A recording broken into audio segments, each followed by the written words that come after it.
Good morning, students. Today I will teach you question answer of Hindi subject. Chapter number 14.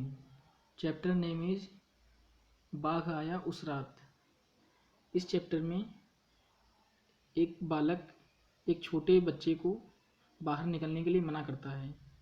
घर से बाहर निकलने के लिए मना करता है कि रात में बाहर मत निकला करो, क्योंकि एक बार जो है बाघ गांव में आ चुका है और वो दोबारा भी आ सकता है और किसी को अपना शिकार भी बना सकता है. इसलिए छोटे बच्चे को एक बालक मना करता है, समझाता है कि आप बाहर मत निकला करो, क्योंकि वो कभी भी दोबारा भी आ सकता है. और जो बाघ है वो गांव के बाहर एक झरना है, वहाँ उसी के पास रहता है और उसके 2 बच्चे हैं. और बाघ जो है एक उसकी जो है बाघिन भी है. तो बाघ जो है पूरा दिन बच्चों के साथ खेलता है या तो वो सोता है, लेकिन जो बाघिन है वो पूरा दिन पहरा देती है, गुफा के बाहर पहरा देती है.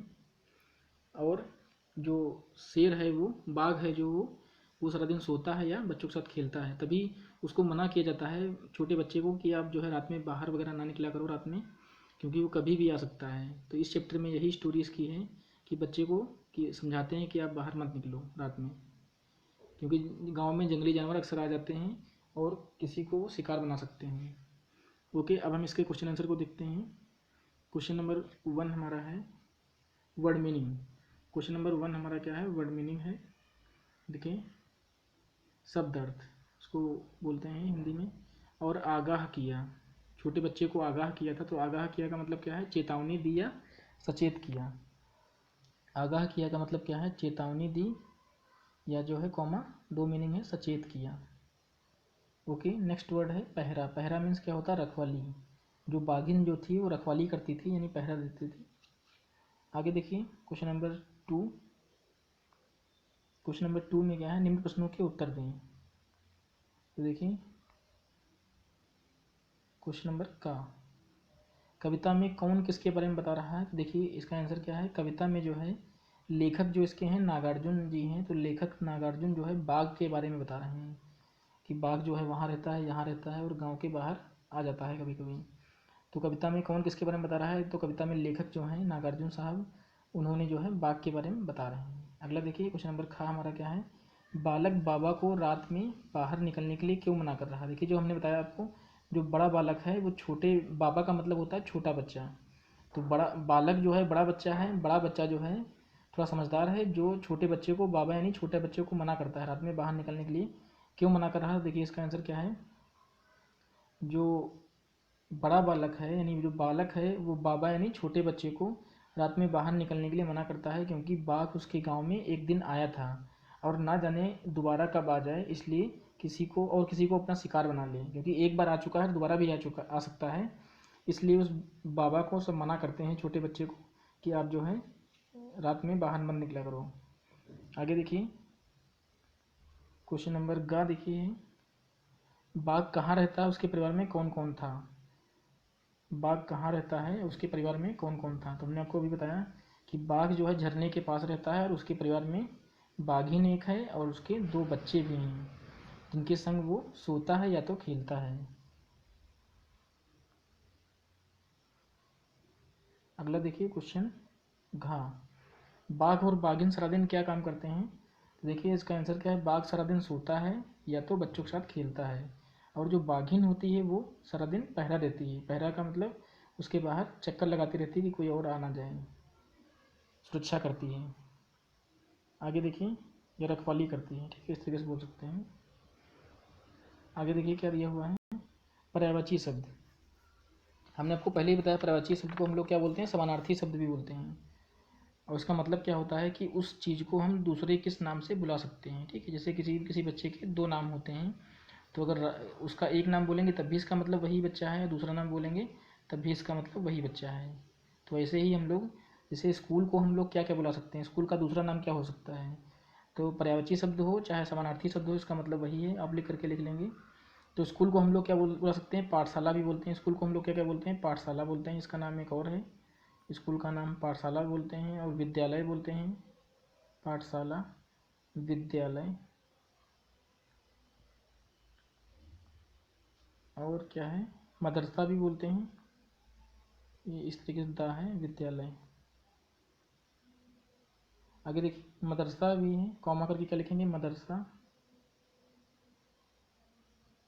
ये सभी क्या है इसके समानार्थी हैं या पर्यायवाची हैं। ठीक है, अगला देखिए एक और बोलते हैं शिक्षालय भी बोलते हैं।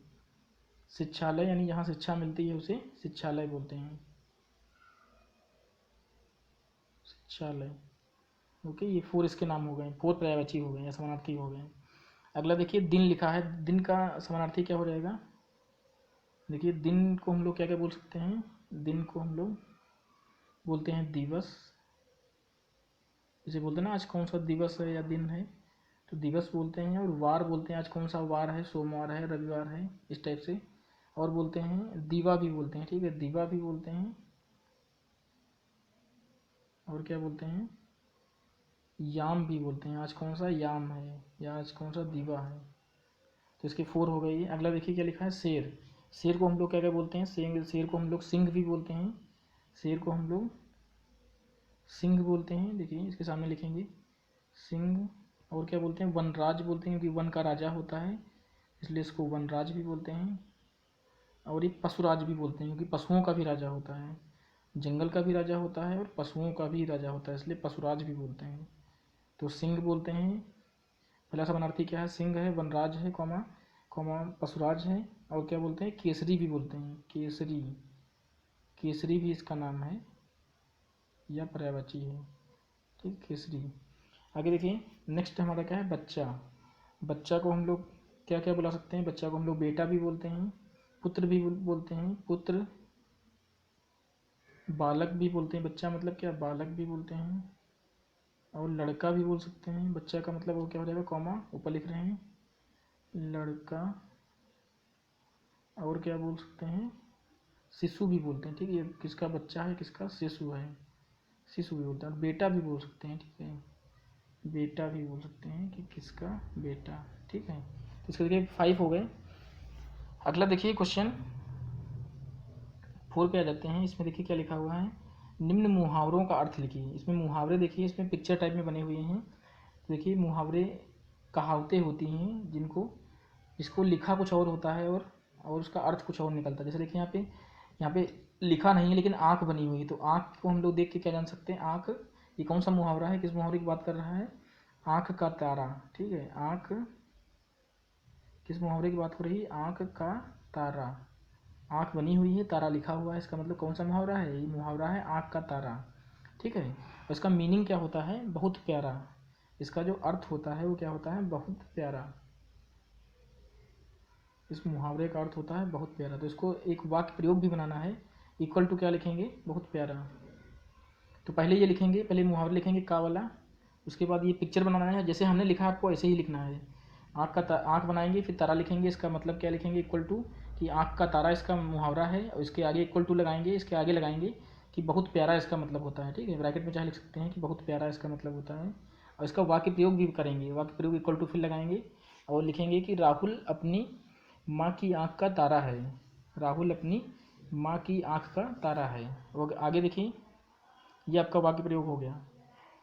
क्वेश्चन नंबर खा पे आते हैं। देखिए खा में क्या है, खा में कौन सा मुहावरा बात कर रहे हैं, देखिए आँख बनी हुई है और लगना लिखा है, तो इसका मतलब कौन सा मुहावरा है, आँख लगना, आँख लगना।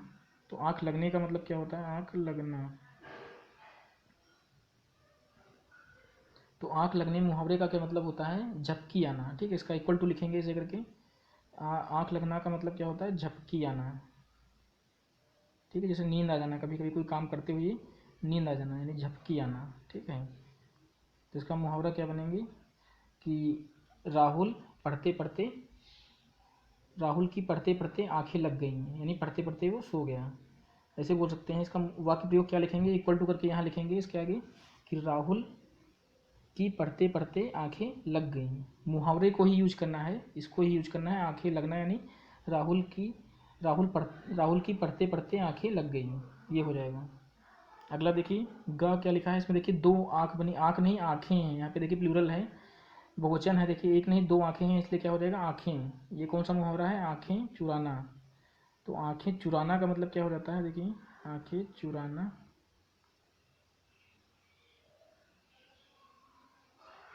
आंखें चुराना, आंखें चुराने का मतलब क्या होता है? छिपना। इसका इक्वल टू क्या बनेगा? इसका अर्थ जो होता है वो होता है छिपना, मतलब छिप जाना, किसी चीज़ से छिपना। देखिए इसको बोल देंगे कपिल जो है, कपिल की चोरी पकड़ी गई इसलिए सबसे आंखें चुरा रहा है। कपिल को लोगों ने चोरी करते हुए पकड़ लिया इसलिए वह सभी से आंखें चुरा रहा है। देखिए ये आपको यूज करना है, यूज आपको ये वाला करना है, ये नहीं यूज करना है छिपना वाला। तो इसका अर्थ है छिपना क्या है, इसका अर्थ है आपको यूज क्या करना है, मुहावरे का यूज करना है। मुहावरा आपका ये है, कौन सा मुहावरा है? आंखें चुराना। तो देखिए यही मुहावरा, मुहावरे का यूज करना है ना कि अर्थ का। तो ये बोल सकते हैं कि कपिल की चोरी पकड़ी गई इसलिए सभी से वो आंखें चुरा रहा है। ठीक है, अगला देखिए क्वेश्चन हमारा घ क्या है। यहाँ पे देखिए आंखें बनी है तो आंखें भर आना, इसका कौन सा मुहावरा है? ये इक्वल टू क्या लिखेंगे? आंखें भर आना। तो आंखें भर आना का मतलब क्या होता है? आंसू आना। आंखें, पहले मुहावरा लिखेंगे आंखें भर आना, इस मुहावरे की बात हो रही है, आंखें भर आना। ठीक है, ये मुहावरा इसका इक्वल टू क्या लिखेंगे? इसका अर्थ क्या है? आंखें भर आना का मतलब क्या होता है? आंसू आना। आंखें कब भरती हैं? जब आंख में आंसू आ जाते हैं, यानी कि आंसू, आंसू आना। आंखें भर आना का मतलब क्या होता है? आंसू आना। ठीक है, तो बोल सकते हैं कि माँ ने अपने, इसका वाक्य प्रयोग क्या लिखेंगे इक्वल टू करके इसके आगे? कि माँ ने अपने बेटे को बहुत दिन बाद देखा इसलिए उसकी आंखें भर आईं। ओके, रिपीट करते हैं। माँ ने अपने बच्चे को बहुत दिन बाद देखा इसलिए उसकी आंखें भर आईं, ये प्रयोग करेंगे। Okay, question number 5, last question इस चैप्टर का।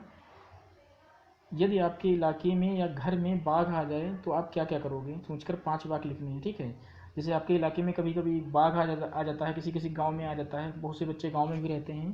तो किसी आपके घर में या आसपास गांव में अगर बाघ आ जाए या भालू आ जाए, ठीक है, या सांप निकल आए या कोई भी जानवर, दूसरा जानवर आ जाए तो आप क्या करेंगे? ठीक है, ये सोचकर आपको लिखना है। आप पेरेंट्स की हेल्प ले सकते हैं अपने, इसको लेकिन लिखना है। ठीक है, कि क्या क्या करेंगे। जैसे आप, जैसे मान लीजिए अगर लॉयन अगर आ जाता है, शेर आ जाता है, तो आप जो फॉरेस्ट ऑफिसर हैं उनको फ़ोन करेंगे और उनको बोलेंगे कि इसको पकड़ के ले जाएं। ठीक है, उसको मारेंगे नहीं।